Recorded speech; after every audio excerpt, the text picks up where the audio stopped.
Good morning, everybody. Hey, this is Eric Noretto here on G1 TV, and I'm going to upload this to my G1 TV page here. And what this is, what this, I call this G101. And as you guys know, I'm an instructor, and one of the big questions that I've been having over the last month, it's crazy how everybody's games are coming along because they've just now popped up on the last month, and I've been having a lot of discussion with a lot of different people about ball selection. And I wanted to take a little bit today and talk about ball selection and especially how it relates to a bar table. Here in the Midwest, where I'm from, we play a lot of bar table pool. There's not a lot of 9-foot pool, and people have to understand that there is a difference sometimes in the ball selection of a 9-foot table and a bar table, and that's primarily because the distance between the balls. A very common shot on a 9-footer is to draw the cue ball back through the middle of the table, and that's because there's so much speed. But when we talk about a bar table, the rails are used much more because that distance is condensed within the table. So for starters, I think I put the title of today is cue ball control has something to do with ball selection. Long story short, it's run out capacity, I think is what I called it. So people have been coming to me and they've been asking, okay, Eric, how do I get out of the rack? What's going on? How do I make appropriate ball selections to get out of the rack? So you guys see here that I've got 4 balls, and what I'm going to do here is I'm going to run through some scenarios here of to how I would run these racks. Now, I have very specific rules when I play pool, and I feel that that helps me control the cue ball and it helps me get out of a lot of racks. I've had a lot of compliments from players over the years, tell me that I control the cue ball very well. But it's also because of these list of rules that I feel I get out of the rack. So am I controlling the cue ball or am I simplifying things? So when I look at an 8-ball rack, let's say the other guy was stripes here, and he scratched on the ball before the 8, so I've got ball in hand with a basic run out of 4 balls left on the table. So the first thing that I ask myself when I'm creating a run out, how many stop shots can I possibly have in the entire rack to get out of the rack? And that will help me make my decision as to where I pocket balls. So from the camera angle that's up here coming down, we want to talk about balls association with the pockets. So when you look at the rack, where do the balls actually want to go? Okay, so you can see here the 4 balls closest to the side pocket. So naturally in the back of our minds, we want the 4 ball to go in the side. This is the idea of tunnel vision that we see. We don't necessarily see that the 4 ball will go here, and it'll go here. What we automatically see is that this ball goes here. Well, the first thing about getting out of rack, we have to register the tunnel vision, and we have to remove the tunnel vision from our minds. So what I'm saying is, all right, if I wanted to, for some reason, my first rule here is how many stop shots can I get in the game, right? So what you have to see here is if I stop this cue ball here, right here, you're going to see an angle that I have on the 6 ball. Now, not saying that that's the wrong shot, but before I get down to shoot the 4 ball in the corner, what I do check is the differences of where the cue ball would be if I shot the 4 ball into the other pockets. So here's what this means. If I shoot the 4 ball in the side pocket and stop the cue ball dead in its tracks, this is where the cue ball is going to sit. So now I come over here and look and say, okay, well, I've got an angle on the 6. Do I want the angle on the 6? So what I'm going to do is I'm going to come over here now, and I'm going to observe the 4 ball into the corner pocket. So if I stop that ball dead in its tracks, I come back over here and look. Okay, so originally my cue ball was here. Now I've moved it over to the right and up. Okay, so it's a completely different cue ball position. So then I have to ask myself here, I'm a little straighter if I shot the 4 ball in the corner pocket than if I was over here and stopped the cue ball by shooting it in the side. 2 completely different spots. So now I'm looking here and I'm thinking, okay, is this what I need? All right. So then we're going to keep moving. And as I keep moving, I'm going to tell you too, the 4 ball also goes in this side pocket, but we'll get there. So now, what if I shot the ball in this pocket and killed the cue ball completely? Now what you guys can see here, this is probably the straightest that we're going to have here. Okay, I've got a pretty good straight in shot here, but the question is do I need to be straight in on the 6? Okay, we have to register here. Yeah, I want as many stop shots as possible, but I still have to make a choice. Is stopping the ball and then stopping the ball correct? What could I do to make it easier? So then I noticed as I was walking around the table that this is straight in too. So I lied to you just a second ago. We're going to get even straighter now. So if I put that ball right here and boom, shot the 4 ball into the side pocket by the 8, and I stop the cue ball right here, as you guys are going to see, I am even straighter now. I'm almost completely straight in, okay, to the 6 ball. So what we have to ask ourselves is, before we even get to the idea of moving the cue ball, how many stop shots can we run here? So people ask me, okay, well, ball selection, help me with ball selection. Well, when we're running balls here, okay, let's say someone with ball in hand decides to come over here and shoot the 6. Okay, the next rule that I have is, how can I keep the basic control of the cue ball, okay, the forward motion, the natural motion of the cue ball, on as many balls as possible. Now, I'm not talking about applying high English here, and what I mean by high English is like 2 tips a high when we're way up there. If I shot this ball into the 6, and let's say I'm a half a tip above center ball, what I'm looking for here is just some forward roll of a ball, because the cue ball is already moving forward. So when I play these shots, I'm thinking to myself, I either want to stop the ball, or I want to keep the ball on its natural progression throughout the pool table. And some of you will agree with me when I say, like, when we go to draw, we're trying to put something on the cue ball. Okay, the cue ball, when you make contact with a draw shot, has to be moving at a backwards revolution, has to make contact with the object ball in a backwards revolution. And then you have to trust the felt here. How quick is the felt? That's going to determine how much the cue ball is going to come backwards. On top of it, how well did you hit it? How low did you hit it? Did you mean to hit it that low? What if when you shot, you brought your cue stick up? There's a lot of things that go in to drawing the cue ball backwards. So what I say is, if the ball's already going forward, why fight physics? Because with draw, technically that's what we're doing. We're defying physics to a degree, because we're putting a lower spin. We're manipulating the natural progression of motion to change it in our favor. Now, am I saying that we don't use draw and pool? That's not what I'm saying.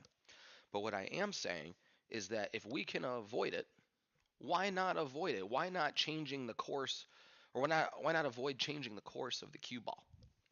So if I chose here, right, what I would probably want to do here is I would probably want to stop this ball right here. Because if I'm going to get to the 4 ball from the 1, I need angle to get to the 1 ball. There's some players who's going to shoot the 6 and they're going to try to roll up to the rail. Okay, on the rail here, the 1 ball's not on the rail. The cue ball is on the rail. So now when I shoot this, I'm going to have to come off the rail back over here. But the only way that I'm going to get over here to simplify the shot, okay, meaning simplify, get on this side of the 4, because the 8 ball's on this side of the pocket. I mean, we don't want to shoot the 8 ball anywhere else in this side pocket. Can we shoot it other places? Of course, if we have to. We could get over here, we could shoot the 8 ball up here. We could get over here, we could shoot the 8 ball here. Okay, if we're over here for some crazy reason, we could bank the 8 ball across corner. There are different ways to go. But again, going back to that tunnel vision, right? What is the first place that we associate the balls with? In that case, 9 times out of 10, it is the closest pocket to the object ball that we're shooting. So if I'm going to come through over here, here's what I see. If I shoot this 1 ball, this cue ball is going to come right here, and it's going to start to come off this rail somewhere over here. So if I get over here, folks, I want you to look at this angle that's here. Okay, this angle, what I have to do now is I have to send the cue ball all the way down the table and all the way back. So I have to hit it harder. Now, mind you, I could keep the natural progression of the cue ball, but now I'm making the cue ball travel way further than it needs to go. So the next part here is not only how can we keep the cue ball on a natural path, what is the simplest distance between balls? This is what I call connecting the dots. This is the whole point of ball selection here. Like if we were on a coloring book and we had the uh, same coloring photo for 10 pages, okay, and your assignment was to connect the dots and fill in, color it afterwards or whatever. So if we have a connect the dot book or coloring book, image is the same image for 10 pages, and I asked you create something that you could connect the dots with 10 different ways. Okay, there is probably 10 different ways that we could get out of this rack. I mean, if I really wanted to, heck, I could start by putting the cue ball right here and shooting the 6 ball up here. Now, why would I want to do that? Good question. There's no other balls on the pool table. Okay, but if this happens, might have no choice, right? Okay, so now we would put the cue ball about right here, and we would try to either go forward a little bit, bring the cue ball off the rail to about here to get our angle on the one. Okay, if players are comfortable here, they may make this ball stun the cue ball off the rail and come out here, okay, to be more successful, just to try to create angle here, but that stripe would change everything. But the stripe's not there right now. So we're playing a game of connect the dots, and the rules so far that we have are how many stop shots are available. Okay, and then we have to make the decision: is that many stop shots the right call? So far, if I started with the 4 ball here, I'm going to come back over here because if I stopped this ball, what you guys could see here is I could actually pocket the 6 and stop the cue ball. I could. So by stopping the cue ball here, I have a slight angle. So if it hits the point, okay, and comes in, I'm going to wind up stopping the cue ball dead in its tracks right here. Now, this isn't a bad shot here. We move on to the next rule of natural progression of the cue ball. All I'd have to do here is get down and just make sure I make the 1. The cue ball would come off the rail. And then again, another natural progression shot to shoot the 8 ball in the side pocket. I don't have to stun the ball. I don't have to draw the ball. I don't have to put left, right, anything like that on the ball. I can just let the ball roll and the 8 ball would go in the side. So I could use 2 stop shots here. Okay.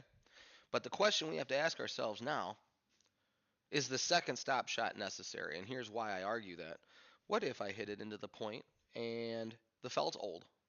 Well, if the felt's old, it's not slippery, so it's going to sit here. It's going to rattle in this pocket. So now if I don't hit the point, have I stopped the ball at all? And the answer to that is no. If I've hit it in the center of the pocket, this cue ball will come off the rail and back out. So how can I connect the idea of coming off the rail and back out without having to increase speed by stunning the ball off the rail? And that's where we run into the natural progression of the ball. So when we start talking about natural progression of a ball, we got to talk about 2 primary lines that a coach of mine a number of years ago taught me, and it makes total sense. So what we want to watch out for is a perpendicular line. Okay, what we want to keep in our pool game, ladies and gentlemen, are parallel lines. And what I mean by that is a parallel line that's going to take you into your next shot, not necessarily across your next shot. So let me give you the example here. I'm getting ready to shoot the 4 ball on the side, but my straight in line to make the 6 is here where my cue stick is. So I'll let you guys get a good look at that. Okay, so what this coach was saying, I'm just gonna give him a name. His name was Jeff Sargent, and a good friend of mine, and he helped me along the way. What he said, what he told me is like, Eric, you don't want to cross your natural line to your next shot. So what he's saying is why shoot the ball with follow here? Okay, because what's going to happen here is my line. I'm coming across my line. When you come across your line, you're looking at a specific mark on the 6 ball to make contact with. What if you don't get there? Okay, as you can see, folks, as long as I'm anywhere near this line from here all the way back down here, okay, all the way to the rail even, as long as I make this ball, the natural progression of the shot leads me to my next one. Okay, and here's what I mean by that. If I stop this ball, what I want is a parallel line into the next ball. So if I stop this ball, this is where the cue ball would be. Okay, I'm the Q6 coming through the center of the cue ball right now. So if I just put center ball on the cue ball here, just a little bit above. I don't believe in shooting in the very middle of the cue ball. It's always just a tad bit above or a tad bit below. And if I just let the ball roll, so I hit it, let's say 30%, whatever the case, so the ball is just sitting there, just kind of rolling like this. Okay. After I hit the 6, I want you guys to pay attention to the angle of the cue stick. So once I hit the 6, this cue ball is going to go this way, off the rail, and then, look at this, directly towards my 1 ball. So after I would make this 6, let's say the cue ball winds up right here. Well, the straight in shot, folks, is right here. So what I have done here is I have created a type of parallel line. Okay, not necessarily completely parallel, right? But I'm sending the cue ball off the rail into my next line of fire. Okay, I want you guys to understand here that once I learned how to do this, the capacity for runouts increased through the roof. Because what I'm not doing is I'm not giving myself an opportunity to go too far or too short. So then you're probably wondering to yourself, all right, Eric, well, if that's the case, why are you about to stop the 4 ball? Isn't that a perpendicular line? Okay, we have to have a stop, or we have to have a starting point for everything, right? So my starting point, notice I can't shoot the 4 past the 6. Okay, now I can shoot the 4 into this pocket. I can put it like this. But now, if I want to have this angle over here to naturally come into the 6, okay, this means I would have to follow the cue ball forward to about right here to get the same angle that I would have if I just stopped the ball here.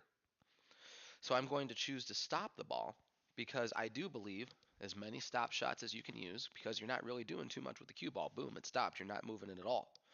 I still argue that moving the cue ball as little as possible is better than what we're about to do here. If I can move the cue ball 0, here I'm moving the cue ball 4.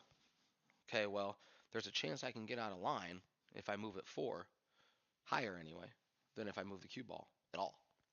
So now what you're going to see here is I'm going to try to run these balls here. I'm going to try to run them all in a row. So when we're thinking about this, step number 1, okay, how many stop shots do I have? Now, in order to create natural progression and natural alignment, I see one major stop shot, this one right here. So now once I shoot this stop shot, before I shoot this stop shot, I'm going to think to myself, okay, what's next? So if I stop this ball, all right, I'm going to have a natural progression, so I don't have to shoot it very hard. Okay, and then the cue ball is going to come off this rail this way. I'm going to have a natural progression from the 1 into the corner pocket. Again, I don't have to shoot it very hard, where the cue ball is going to come off this rail, and it's going to come over here. And then again, I'm going to have another shot here where it's natural progression. I don't have to shoot it very hard. And then we're making all 4 balls with as little effort as possible. The hardest shot on the table is this shot right here, because I have to stop the cue ball. Believe it or not, one of the hardest shots in the game is stopping the cue ball, but once you figure it out, man, do you get better.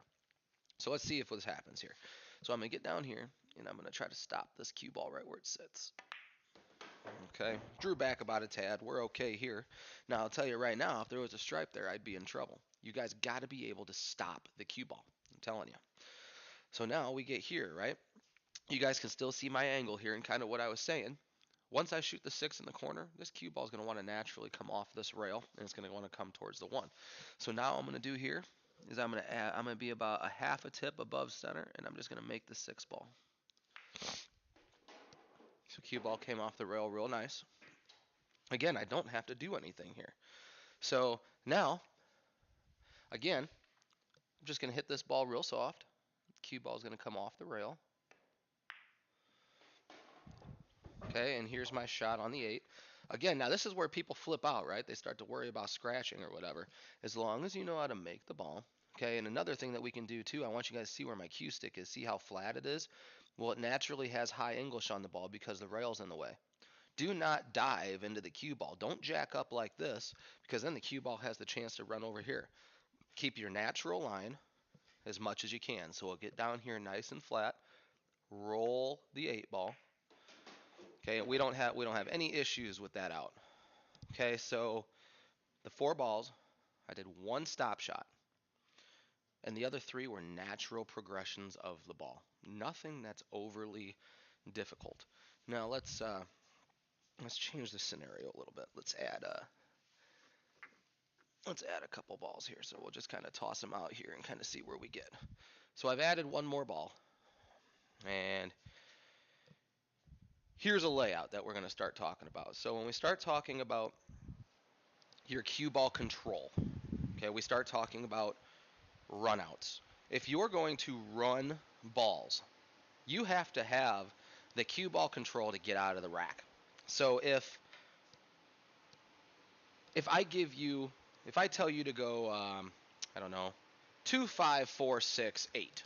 Okay, so what I'm seeing here is 2 in a side, 5 in a corner, 4 in a corner, 6 in the side, and then 8 in the side. That's what I saw just immediately. Okay, so if I say go ahead and shoot these balls, you have ball in hand, go ahead and run them out. You have to have the cue ball control to match the run out capacity. Okay, so what this means is the 2, 5, 4, 7 the correct run out for you?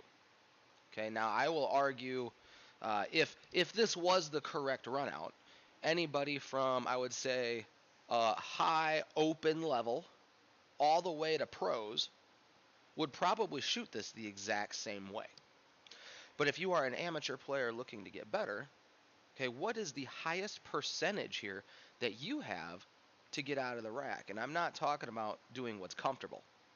What I'm saying is what's the highest percentage you have to get out of the rack? Because I don't want players to think, oh, well, the best chance I have to get out of the rack is to draw everything. That's bullcrap. That's not true. Okay, that's you staying the same.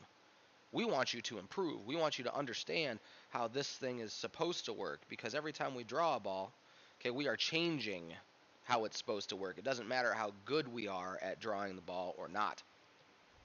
So, again, what I'm going to look here, natural progression. Okay, natural progression of the cue ball. Can I have any stop shots? That's rule number 1. Is there a stop shot here that I absolutely like to help me run the rack? So, in my opinion, the quickest players, they're looking around here and they're checking every single spot of every single ball in like under 10 seconds. It's kind of crazy when you think about it. So with the 5 ball, if I stopped the 5 ball, they're looking, okay, if I stop the 5 ball in this corner, it's here. If I stop the 5 ball in this corner, to my right, your left cue ball is going to be here. Okay, what other pockets do it see? It doesn't really see any other pocket. Then they're doing the same thing to the 2. If I shoot the 2 up here, stop shot's going to be here. If I shoot the 2 here, stop shot's going to be here. If I shoot the 2 here, stop's going to be here. Okay, if I shoot the 2 here, stop shot's going to be over here. If I shoot the 2 ball there, stop shot's going to be over here. So you see where I'm going with this. What they're going to do is they're going to run every scenario right now to try to find as many stop shots as possible. So even after they find the stop shot for the first ball, they're gonna ask themselves, can that stop shot lead me to another stop shot? So if I stop the ball here, like let's say I decide to shoot the 2 in the side. So if I shoot the 2 in the side, this is where I'm leaving my cue ball right here. So now I come over here and I check the 4 ball. All right, I've got a stop shot on the 4. So now we've got 2 stop shots in the game. But now if I stop the cue ball here, do I have a shot that will move me from either ball to the next with as little movement as possible? And the answer to that is no. Because if I shoot the 6 ball, the cue ball's got to come off this rail, and it's coming back this way. So if I want it to come this way, I have to put some kind of spin on it, right hand or left hand spin. And we don't need to worry about spinning the cue ball necessarily. What is the natural progression of the balls? How are we looking this way? So again, I go to my connect the dots scale, right? And I'm thinking to myself, if I'm going to connect these dots, we'll talk about natural progression with stop shots if possible. But then we have to keep in mind parallel and perpendicular lines. Okay, so as I'm looking around, I've got my little connect the dot map that's on here, and I'm looking and I'm looking and I'm looking, and here's what sticks out to me. If I start with the 5 ball, the out that I see here is 5, 2 ball, 4 ball, 6 ball, and the 8 ball. All of these require the cue ball moving forward. Okay, so here's what I could do. Here's shot number 1. I could line up the 5 ball in such a way that the cue ball is going to roll forward and get to the 2 ball in the line that my cue stick is representing. But if I do that, notice where my cue stick runs through. It runs through the rail. Okay, one of the things that we want to make sure we do, folks, is that we keep the cue ball off of the rail, because when we put the cue ball on the rail, it only gives us limited mobility of the cue ball, and it psychs a lot of people out. Okay, so we just want to avoid this at all costs. Now, notice my cue stick line here. So when I think about the rail, the thing that comes to my mind is, okay, what's a line that's going to send me into the 2 ball, into it? So when I look, I'm like, okay, what if I move the cue ball a little bit to its right? Okay, so on your screen, I moved it towards me. So now when I shoot the 5, I'll put a little bit of high spin on it. Cue ball will come to the rail and then off of the rail. So there's that parallel line piece that we're talking about. I'm hitting the cue ball a little harder so it comes off the rail to go towards the next ball that I'm shooting. So if I do it that way, I can run the 5 in the corner, run the cue ball forward to the 2, okay, and then I can run the 2 forward to the 4. Now when I run the cue ball to the 4, okay, the cue ball has a choice here. Again, just like the 5 ball. If I get good on the 4, I could roll forward to get good on the 6. But now look where I have to be straight in on the 6 here. So now what if I hit this so bad, ladies and gentlemen, that I wind up down here in the pocket? Think about my percentages to make this ball right now. It's not the greatest because I'm in the pocket. We don't want to be in the pocket. We could still make the ball. I mean, we're good enough. We can still make a ball. But it's that idea now. Now the pressure's on. Now you're playing in a tournament or you're gambling or you're doing whatever the case is. Are you going to be able to perform and are you going to be able to make that ball from right here? So what we do is we avoid that. So as I'm coming into the 2 here, I'm actually looking here to kind of give myself some angle to run towards the 4, but towards it in a parallel line running this way. So now, if my cue ball is on the left side of the 4, this is where this line is, right? So here's my straight in line, a parallel line to this side of the 4. Okay, so if I'm somewhere over here, I can now run the cue ball forward to the rail, and then when it comes back out, look what's happening, guys. It's coming right towards the 6 ball. Now, a question might be, okay, Eric, well, how come I can't hit this ball here and stun it all the way over here and then back out? Okay, or stun it to here.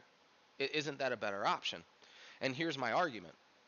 What if you're trying to get right here and you stun this ball, well, and you wind up right here because you hit it too hard? What if you try to stun this ball and you don't hit it hard enough? Now you're right here, and now you got to come off the rail. You got to try to do something else. Okay, remember, we're trying to minimize, okay, your mistakes. When we leave the natural progression of the cue ball, we start to make mistakes. Okay, and now even on the 5 ball here, the 5 ball is really crucial because high English is aiding the natural progression of the cue ball. But I'm still leaving the natural progression of the cue ball because you got to understand, as soon as I put high English on it, it's going to want to snap forward quicker. That's not natural progression. I'm aiding it in moving. So anytime that we leave that, you have to understand that you have an increased chance of two things: missing a ball and getting out of line. So we want to stay in the natural progression of the cue ball as long as possible.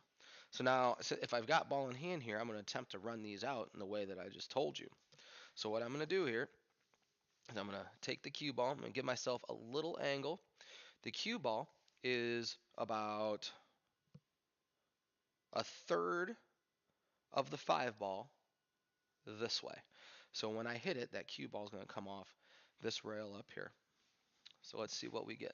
So I'm going to put some high spin on the ball, and I'm going to come off the rail. And what I'm thinking here, get off the rail.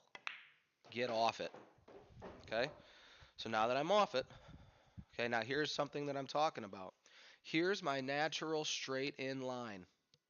Look at where I am. Okay, so in the first shot here, I tried to change the natural progression of the cue ball, and it cost me. Now, can we still get out of the rack? You betcha. We just got to change it up a little bit. So now here's what you see here. Natural progression. Okay, it looks like I'm going to be still pretty close to straight in on the 4.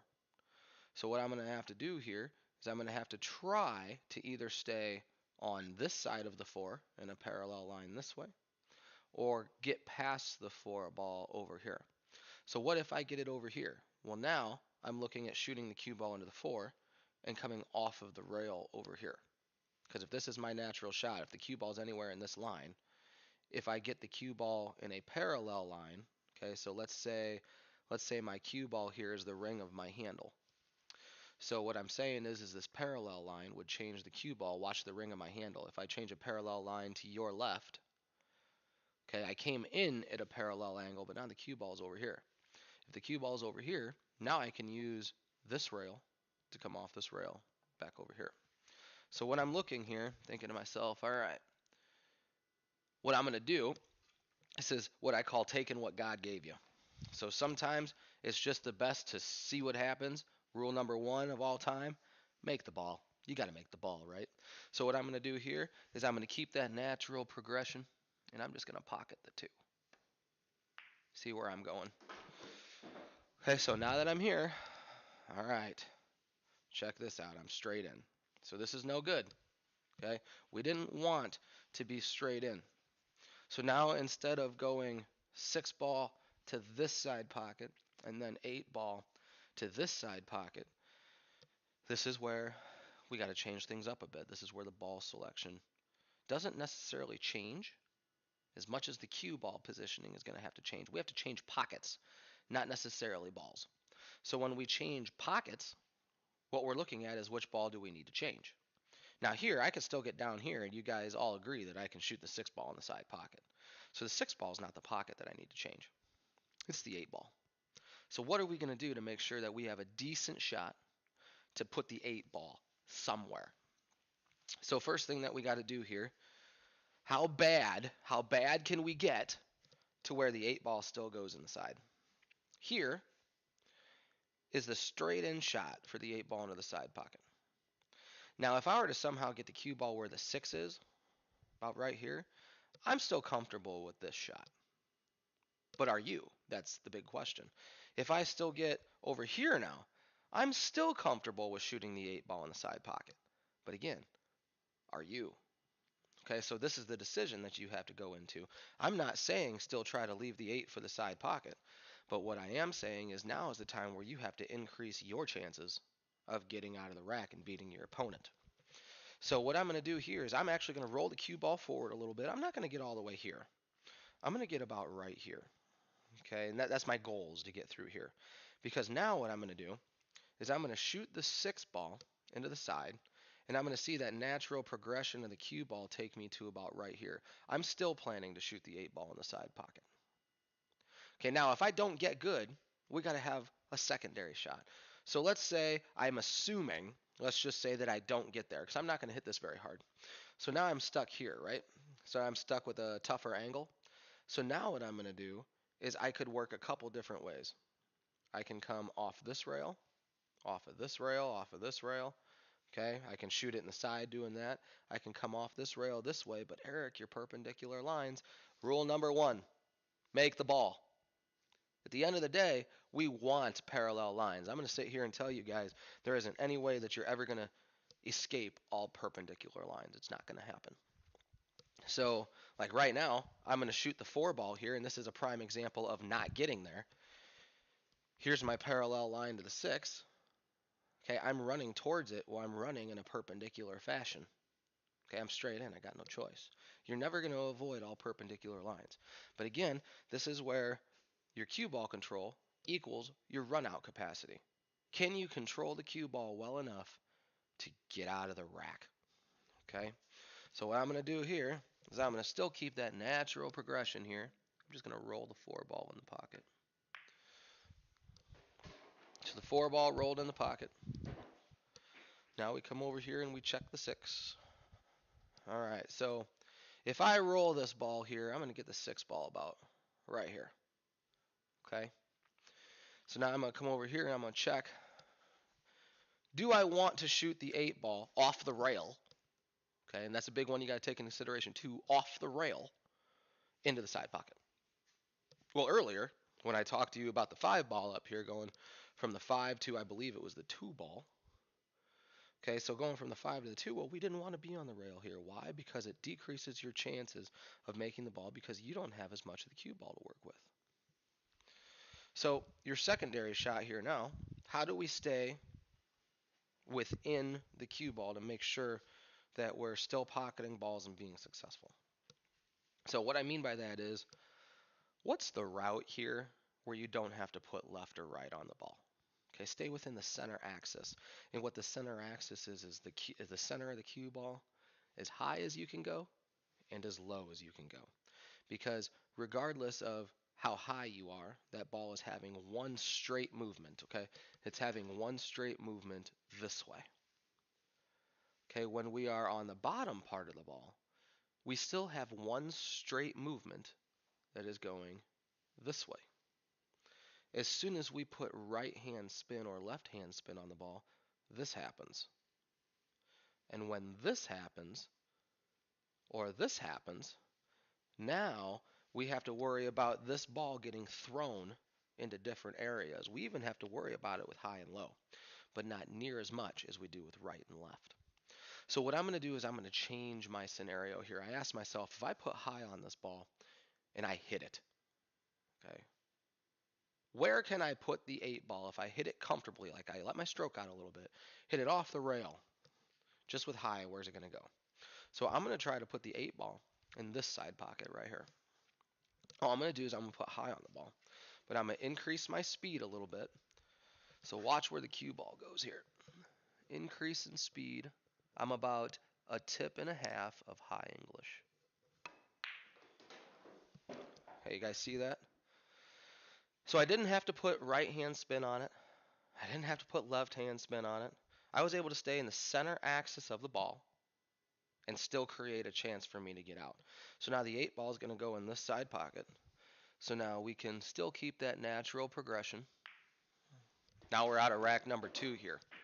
So far here, I know we haven't had any blockers, but I want you guys to understand here that the natural progression of the cue ball is so important when it has to do with you choosing your pattern play. Okay, so I had to change those last 2 balls, but I kept in mind the natural progression of the cue ball. Natural progression of the cue ball is always going to go forward. It's where it wants to go. Once it hits with our cue stick, it's in a forward motion. So why should we change that if we don't have to? There's going to come times where we have to. Don't get me wrong. It's going to happen. Okay, but if we can get out of a rack without doing it, that's the best way to go. So give me 1 second. I'm just going to check on my time here because I have an appointment coming up, and then we'll keep going here. Okay, we've got plenty of time. So next piece here, let's say that we do have to deviate from that. So I'm actually going to put out 7 balls here. Well, 8 balls altogether. So we'll use all the solids here, and we'll just kick that one over there. Okay. So now we have all 8 balls on the table, and we're going to attempt to run all 8 balls. So this is one of the most This is one of the most hardest things for a lower level player. I don't want to say low level player, but maybe someone who's not comfortable where they want to be yet, to make up their mind as to how they want to shoot these balls. Because let me tell you why this is rough. So, first off, we have a ball in the middle that is surrounded by balls on the outside. So, the first thing that we're going to want to do is open up the middle of the table. So, we immediately go for the 5-ball. Now, what I'm actually telling you guys is that is not necessarily the route that we want to go. By opening up the middle of the table, you give yourself a lot of options, which basically means to many players, you haven't made your mind up yet as to which way you're going to go. You just shoot the 5-ball because the 5-ball's in the open and you know you can make the 5-ball. But we have to find, again, ways to get out of this rack. Okay? So when we're looking, first thing to identify here, I would say, is the 5-ball because it is in the middle of the table. It's in your way anytime that you want to use a rail. There's a potential that you can get stuck behind it if you haven't like eliminated the 6 yet. What if you get right here? Now you got to shoot a 5-6 combination. You got to shoot the 7-ball, which is a tough angle if you can see it, or you'd have to shoot the 4-ball up here and come through. You see, we're decreasing our chances of getting out of the rack right now because the shot selection is too difficult. So we have to make sure that we are helping ourselves get out of a tough situation. The next thing that we have to register, I call I call problem balls a little differently than what some people do. I have two types of issue balls, we'll call them issues on a pool table, and I call it a problem ball and I call it a weird ball. Okay, now the weird ball isn't necessarily problematic. Okay, a problem ball is normally one that is extremely too close to another. Okay, like and what I'm talking about right now, right here. This I consider a problem. These balls are way too close to each other, and the 2-ball is too close to the middle diamond. What I mean by that is it doesn't really have a pocket that's committed to it. The 1-ball, notice it's on this side of the table. So we can commit the 1-ball to this pocket. It can go in others, but we can commit it here. Remember what I was talking about that first rack, right? Where our eyes automatically want to take a ball to a pocket. Well, the 1-ball, it wants to come here. But I can tell you just because the 2-ball is on this side doesn't necessarily mean, you see, it's still in the middle of the table, folks. I want you to see that. Like it can get a little on the weird side. Okay? So problematic balls, weird balls, okay, they can intertwine with each other, but one is still normally worse than the other, and that's a problem ball. So what I always look here is I'm standing here and I'm thinking, okay, what looks weird to me? And this is the first thing that popped up to me. Okay, this was a little weird. The second thing that I look up are these 3 balls. And the reason why I look at these balls is because each of these, in order to get natural progression to the 8-ball, okay, remember, 8-ball sees this pocket because tunnel vision, right? We associate it with this pocket. So in order to get the 8-ball to this pocket, if I leave one of these balls, I either have to be on this side to where the natural progression, forward movement of the cue ball is going to take me towards the 8, or I'm going to have to draw the ball. And I'll tell you, as an instructor, I don't like to draw the ball. I don't like to change that natural progression of the cue ball.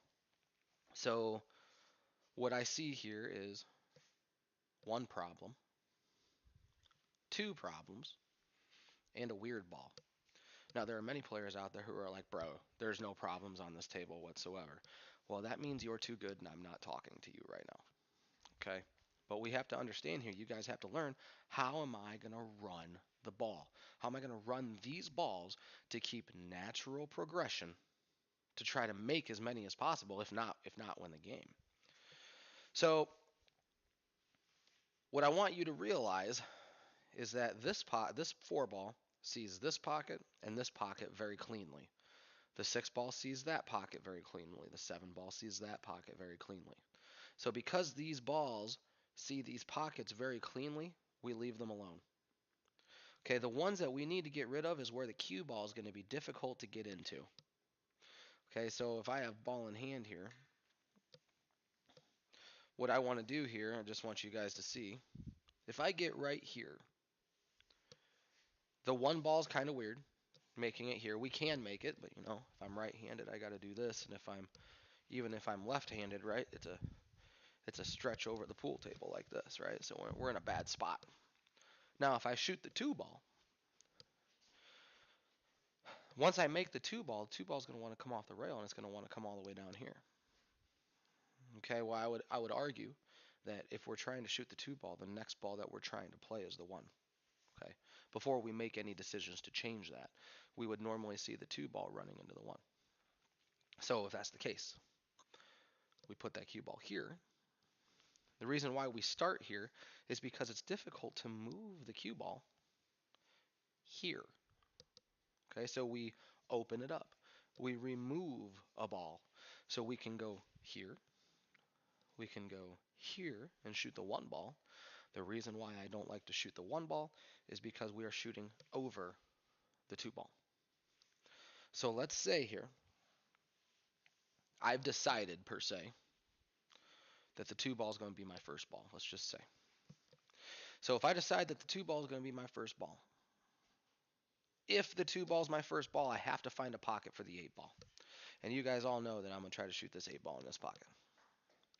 So if the eight ball is in this pocket, I have to find the ball that is going to lead me to the eight ball. So earlier, I told you that the 4, the 6, and the 7, in order for me to leave for the 8, cue ball has to be on this side for natural progression, or I have to draw the ball. Now, I could draw one of these balls to get back here, but I think I'm going to use the 5 actually as a way to get shape on the 8. Because if I shoot one of these balls last, I can move the cue ball in such a fashion. See, I'm on this side of the 5. Now I can use natural progression to move the cue ball this way to shoot the 8 ball into that corner pocket. So what is the ball that most people would shoot first is actually the ball that I'm going to leave for last. So that's something to think about too. So we find the 8 ball, the ball that we want to leave for to get to the 8, which is the 5.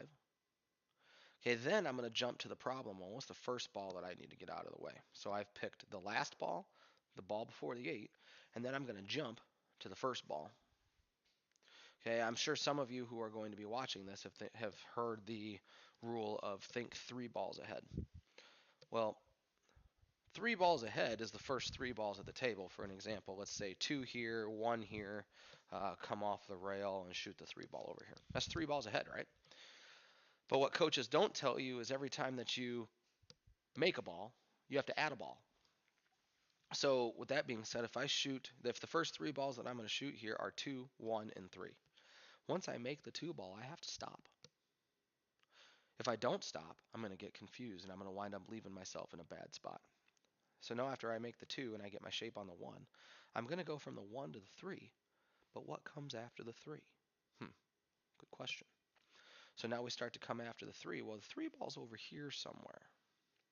So when you think about it, if the cue ball is here, and then we have the 3 ball that's going to come here, if I used natural progression, what ball am I going to be leaving for next? So natural progression would move the cue ball this way, and most likely this way. So now what I see is the 7 ball. So now we're looking at 2, 1, 3, 7. So again, let's say I shoot the 3 and I get over here. Well, here's my straight in line, right, to the 7 ball. So if I get over here, natural progression is going to take me where? Think about that for a second. If I put natural progression on this ball, okay, I'm probably going to run into the 6. Well, do I want to run into a ball? No, I don't. So if I get on this side of the 7, I am probably going to want to prevent running into a ball. This would be the first sign of a stun stroke or anything draw related. So what I'm going to try to do here is I'm going to try to draw or stun the cue ball this way. And there's a couple different reasons for that. So let's say I stun the ball and I get the cue ball right here. Okay, now if I get the cue ball right here, well, guess what? Well, I'm straight in on the 4 right now because remember, I'm leaving my 5 ball till last. Can we change things as we go? Absolutely, we could in a heartbeat. But I'm going to try not to change it so I can show you guys what I'm talking about. So I got the 4 ball right here. But then if I shot the 4 ball, I would have to draw backwards to get shape on the 6. Okay, if I get straight in, I might have to change my 5 ball and shoot the 5 ball up here. Because as I'm working through here, I'm noticing if I get to the 4 and I'm leaving myself for the 6, well, since I'm over here, I'm associating the 5 ball with the side pocket. The reason why I'm associating the 5 ball with the side pocket is because if I get here, I don't have to move the cue ball very far to get the 8 ball into the corner pocket. If I stay over here, I could shoot the 5 ball on the side still, but now with the cue ball being here, once it makes contact with the 5, cue ball has to run down the table, hit this rail, and then come all the way back. That's a lot of movement. Very possible, but we don't want to do that unless we have to. Then if I'm here too, I could shoot the 5 ball into the corner pocket. When I come this way, now the cue ball might run this way, but now we run into that problem that I told you guys about with perpendicular lines. Now the cue ball is coming off the rail and it's coming back across the natural line of the 8 ball. I want you to see that. So here's the natural line of the 8 ball as close as I can get without touching the 3. So if I'm over here on this side and I shoot the 5 in the corner, okay, cue ball is going to run this way and then back. What if I don't hit it hard enough and I wind up with the cue ball right here? See how I've decreased my chances of making the 8 ball by doing that perpendicular line. We can't do that. We have to try our best to avoid those perpendicular lines unless if they're really beneficial to us. Okay, sometimes they are beneficial, but it's rare that they are. So the pattern that I'm seeing here is you guys see every time I'm making a ball, I'm adding a ball to this equation, right? And so now I found the 8 ball right away, that goes here. I found the 5 ball right away, and I told you as I looked through the rest of the rack, I committed it to a pocket. I want the 5 ball to come here. So now I found the 8 ball, the last ball before the 8. Now I come and skip to the 1 and the 2 ball issue down here. Now I create a make a ball, add a ball rotation through the rest of the rack. So now I'm running 2, 1, 3, 7, 4, 6, with the chance if I overrun the 4 ball, I have a chance to shoot the 6 in the corner pocket and still get shape on the 4 because the cue ball is going to come off this rail and back out here. But if I do that again, you have to remember now here's a stop shot, right? So I'm probably going to have to draw it back here, or I'm going to have to go forward a little bit. I may have to change the rotation. Not the rotation, the pocket of my 5 ball. So let's see what happens here. I'm going to try to get out of this rack. And it's a little difficult to talk when you're thinking about this stuff. But I'm going to try my best to give you guys a good show here. So natural progression. Here we go. Natural progression takes the 2 ball off the rail, back out here. So this is a perpendicular line. This is a little nerve-wracking. I need to try to get to about where the 2 ball is right now because I want to bring the cue ball off this rail and back over here for the 3 ball. Again, this is why I told you guys you can't get away from these perpendicular lines. Okay, look at this line here. I'm trying to come off the rail to get to the 3 ball. There's a chance I screw this up. Okay, this is where, again, your cue ball control has to aid you in your run out capacity. You have to understand the cue ball. So here we go. I'm going to try to get just about to where the 2 ball is. Not the greatest way, but we kind of got there. So now you're going to see a forward roll to the rail. We're going to come back out here. And all I'm going to do here is I'm going to think about making the ball for sure. And I'm going to try to get past the point of the side pocket. So here's what I mean. I want to shoot the 3 ball here. See the point of the side pocket? I want to get past it. Once I get past it, the shot becomes easier. Okay, if I'm on this side of that line, shot's a little difficult still. Okay, and what I'm talking about is the ability to make the ball. We don't want to rattle the 3. So I'm going to try to get out here, and we'll see what happens. So again, I'm just trying to get it past past that point of the side pocket. Okay, bump the 5 on accident. Sweet. Okay, so this is what we're talking about, right? Perpendicular lines get us in trouble. So now we have our first hard shot of the rack. I don't even know if I'm going to make this or not. Okay, but we always look. So as we're looking around here, is the 3 ball the only ball that I can shoot? Okay, yep, the cue ball's blocking the 7. I'm stuck on the 5. Okay, this would be a shot where good players are shooting and they're irritated right now. I'm irritated right now that I put myself here. But again, this is what I wanted. I wanted to get past here. Did I get past here? You betcha. But this tells me now, too, I let the cue ball run too far. I got in trouble. I could be over here and be all right. But I hit it in such a fashion that I wasn't confident. Confidence is big in pool. You guys have to have confidence that you're going to get it past here. And I will not lie to you. Sitting here on camera, I'm trying to teach you guys how to do this. Yeah, there's concerns in the back of my mind, too. Am I going to look like a fool on camera? Blah, blah, blah, blah, blah. Well, I try not to. There's a good chance for me to look like a fool on camera, but you know what? I'm human. I'm going to try to make this ball anyway. So how am I going to make this ball? I'm going to take what God gave me. I know I've said that once already here. So I'm going to buckle into the shot here. I'm going to try to get silent for you, and I'm just going to try to put this ball in the hole.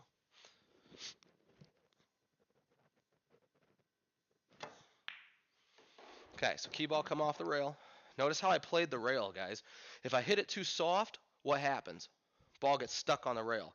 You guys want to shoot the 7 or the 6 on the rail down here? We don't. We definitely don't, right? So now, here's the first time here that we've had to change the scenario. Notice that originally I told you I wanted to get on this side of the 7 ball. Well, obviously that didn't work. Now I'm on that side. So what do? Rule 1, we make the ball. Above all else, we make the ball. But we have to look here, where are we going to be in the event that we make the ball? If I use natural progression, the cue ball is going to run forward.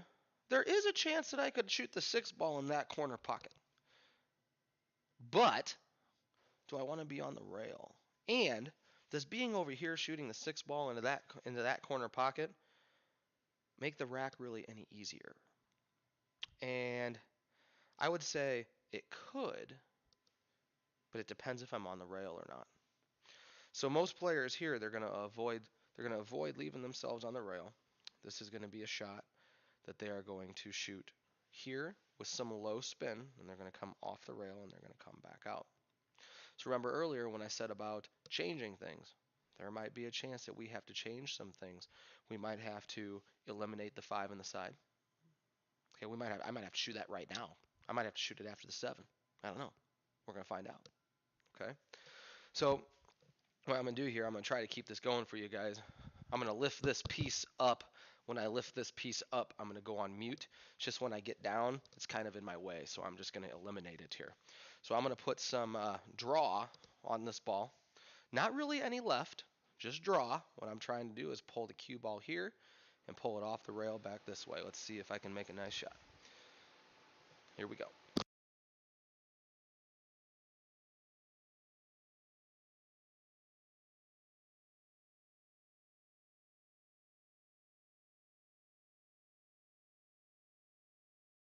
All right. So, made the 7 ball, pulled that ball off the rail, and here's why I'm saying here, we might have to change how we're doing things. Look at where I'm at on the 5 ball right now. 5 ball, natural progression here, guys. Boop. That's going to run me this way, and it's keeping me in shape with the 6. So that's something to think about. But before we do that, let's take a look at the 6 ball, and let's take a look at the 4 ball. So if I'm going to shoot the 6 into the corner pocket, notice what side of the pocket I'm on. This is my ghost ball trick, okay? So this is going to determine where I need to shoot to make the 6. Okay, so as I'm coming through here, the cue ball is wanting to go this way. So if the cue ball is going this way, is it beneficial for me to shoot this shot? Okay, I'm going to have to increase speed if it is, because now I'm going to try to come 1, 2, and 3 back all the way out here. That's going to hurt, especially if I mess it up. So let's look at the 4 ball. Let's say, okay, I don't really want to do that. So let's look at the 4 ball. So you guys can see from that angle, where my cue stick is right now, is where the cue ball would need to be for the shot to be straight in. So we're not straight in here. Okay, you need to see that. So now we have some angle on this ball. Now, if I kept natural progression here, and I shot the 4 in the corner pocket, this ball is going to roll forward. If I run it forward, we have to remember a type of angle in, angle out method. If there's no right or left hand spin on the ball, if I hit this right here with some high spin, it's going to kind of bring back the same angle off the rail. So, with that being said, if I shoot the 4 ball here, let's say I get it out to here. Okay, so this angle coming in is going to probably be about the same angle that I'm going to be getting out. Okay, so am I going to hit the 8? Probably not. But if I hit it bad, there's a huge chance I can run into the 8. Do I want to run into the 8? No, we don't want to run into the 8. We don't want to move the 8 ball. So we make our decision here. The 5 ball is probably the best chance we have to get out of the rack.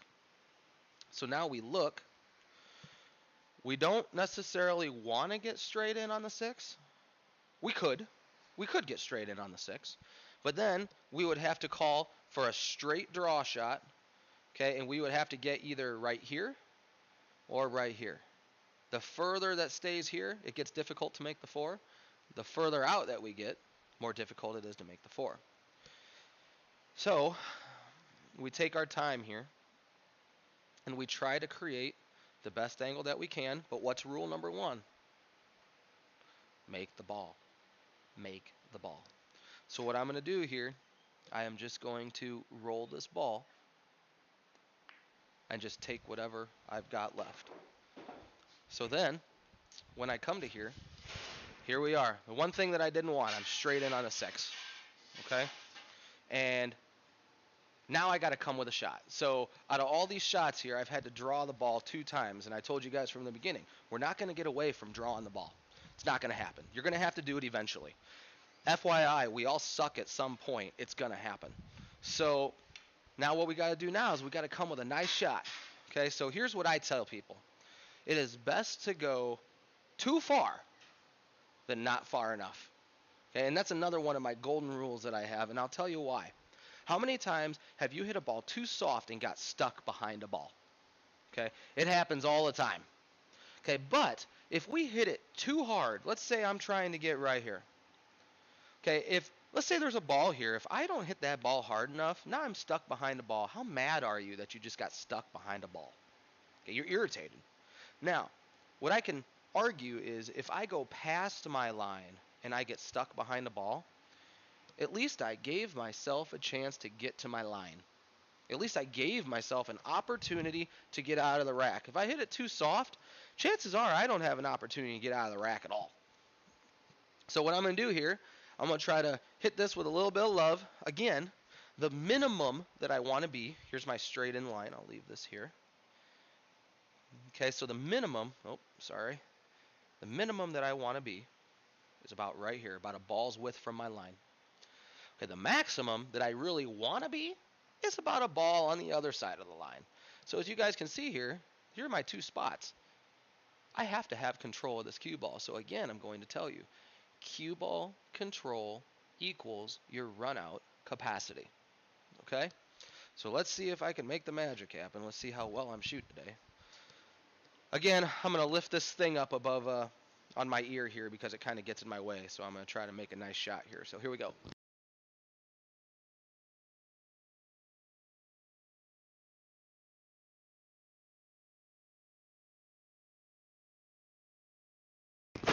All right, pretty good. So here's where we're going here. Here's my straight in line. You saw the cue ball come back a little bit. Right about where I said I needed to be. Okay, I'm about a ball before the 4 ball. So the reason why I can do that is it helps me create angle. Okay, so now we're to the last couple balls.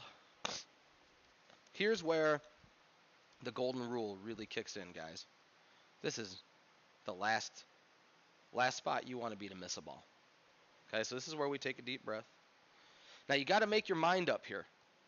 There's a couple things that I can try and do. I can try and shoot the 4 in this corner, And I can try and pull the cue ball back to here and shoot the 8 in the corner pocket. I can do that. Now notice this coming back here would be a parallel-ish line. Okay, so here's this here, straight in shot to the corner. So if I shoot this and I make this, cue ball, I'm going to start to pull back this way. Notice it's kind of parallel to the line, right? Option 2, I could stun the ball across to the rail and back out. Now, some people are going to say, yeah, I don't think I like that one because I'm crossing my line. Are you, though? I want you to check this out. I might be crossing my initial line to shoot the 8 ball. But once the cue ball hits the rail, where is the cue ball going? This way. So when we talk about parallel lines, the cue ball's moving this way. Which one do you want to choose? Now I'm going to tell you which one I'm going to want to choose, and I'm going to tell you why. Right now, the way this is being played here, I'm going to choose to come off the rail. And I'll tell you why. Because this particular table has four and a quarter pockets with a deep shelf. Okay, so the last thing that I want to do is try to draw a ball, cheat the pocket, because the pockets are so tight, and hit the point and rattle the ball. Rule number 1, make the ball. Make it. So, what I'm going to do here is I'm going to aim for the center of the pocket so I don't have to draw, I don't have to worry about balls getting twisted or anything like that. I'm going to hit it with a little bit of speed just to come off the rail. I'm going to increase my chances of making the ball here. Now, I'll tell you, if you're shooting on a valley pocket, on a valley bar table pocket where the corners are bigger, I'll tell you all day long I'm drawing this ball. Because now, just so you guys can see, if this is the diamond pocket, the valley pocket that you'd be shooting into, you'd have about that much more room on this side. Okay, so where my fingers are to the end of the rail there, you'd have about that much more room on that side to pocket that ball. So you betcha I'm shooting with draw on a valley. Okay, but here, I don't like that shot. So I'm going to make sure that I'm going to hit this hard enough. You got to hit it hard enough. Okay? So we're going to come through here. I'm going to hit it with some force. Make the ball. Just like that. See how that ball come out there nice? Okay, now we're all back to natural progression. Okay? Now notice the speed that I hit it at. I told myself, get it out there. Okay? Get it towards the middle of the pool table. Middle of the pool table is where we almost always want to be.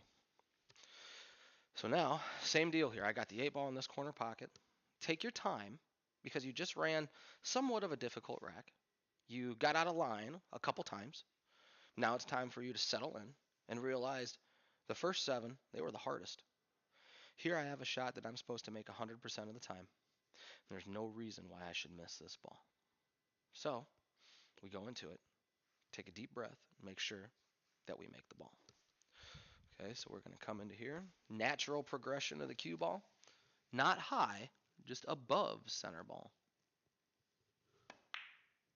Ball goes in the hole. All right, so I've run over 3 racks here, and I don't really want to get into any blockers, like opposite colors, just because the question that has been asked to me is, how do you work on ball selection? So we just ran 3 racks together here. We talked it over, okay?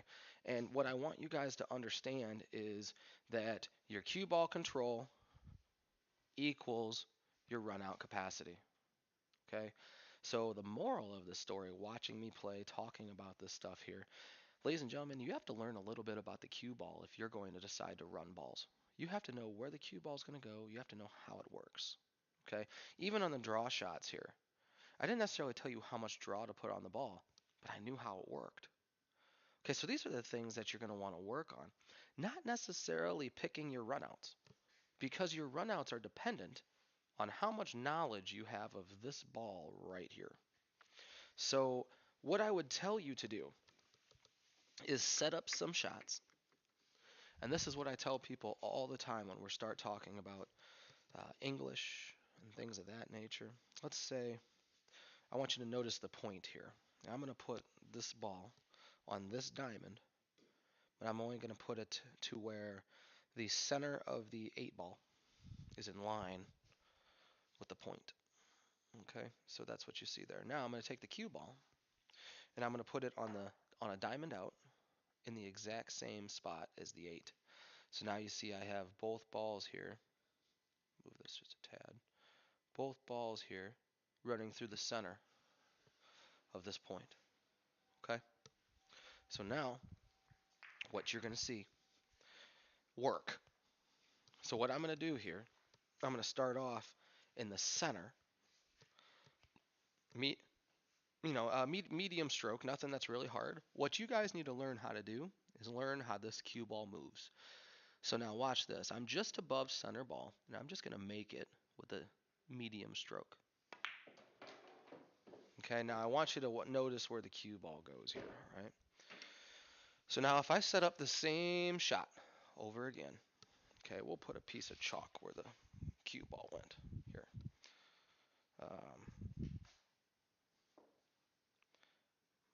Might hit it, might not. So if I set this same shot up again, and I aim in the same spot, but now I increase my speed. So I'm going to hit this ball a little harder. Okay, now there's a chance here, once it gets here, this line could open up. I might go past it here. I might go past it here. What I'm depending on is what's going on right here when I make contact with the rail. So we'll stay same spot. Now I'm just going to increase speed. Notice the difference, guys. Notice how that ball opened up. Okay, so now the first one, just by increasing speed, first one I came here directly to this chalk. The second time, I came 2 rails to the top piece of chalk. Okay, so now we'll set up this shot again, and we will hit it harder. So what we're seeing here is a change in the tangent line of the ball. The first one, since we're hitting softer, you're going to get a higher result because I'm on the top part of the ball, just above it, right?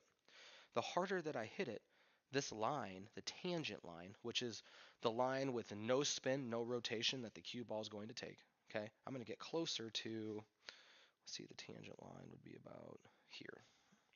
So tangent line is going to take me to the pocket, okay? So the harder that I hit it, I'm going to get closer to that line. So here we go again. Now I'm going to hit it a little harder than that. See how I've missed them all together? Okay, so now I've aimed in the same spot 3 times. I'll show you where the cue ball went the third time here. So it's the same shot. We'll set up this shot again.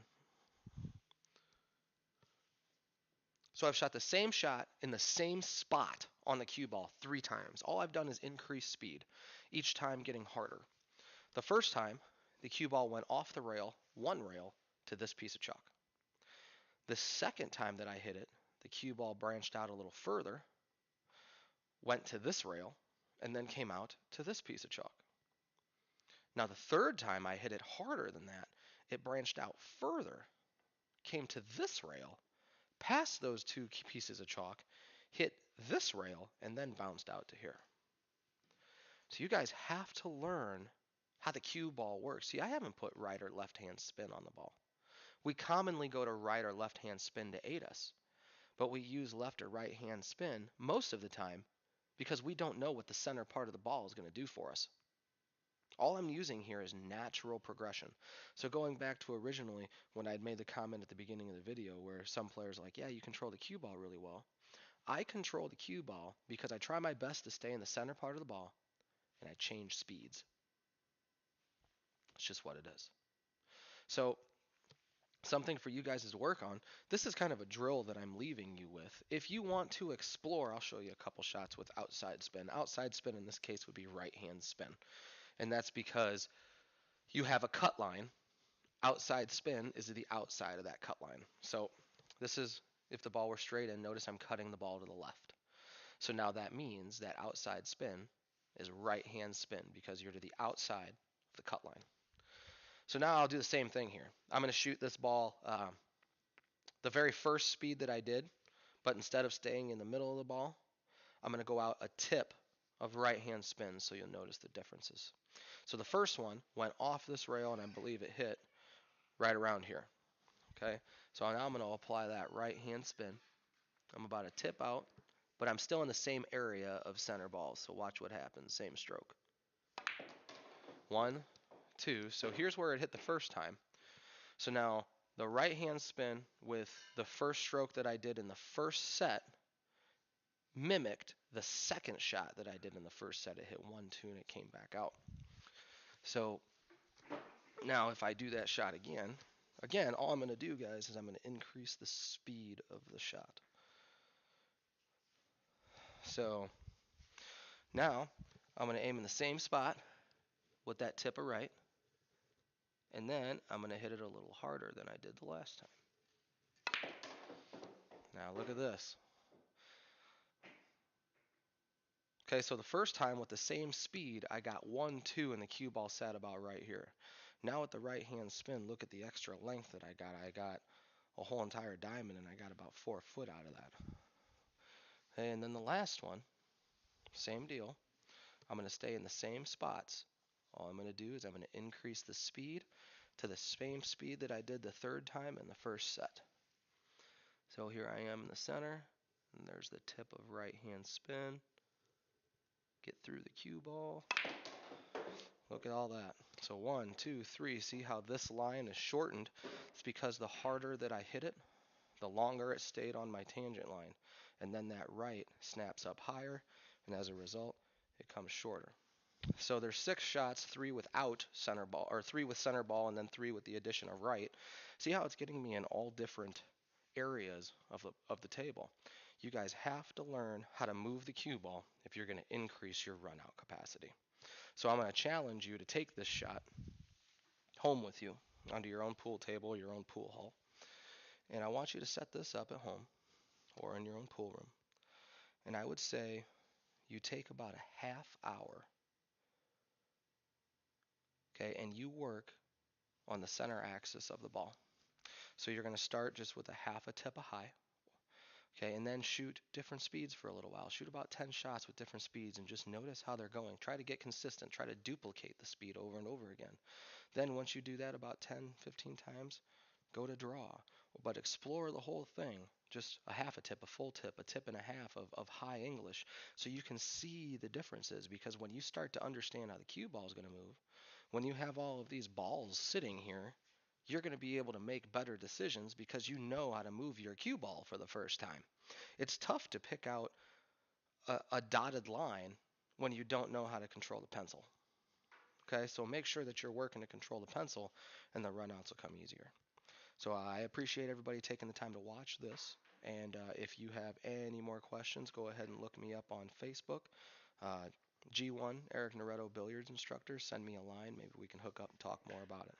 Hope everybody enjoys the day. Thanks for joining. See ya.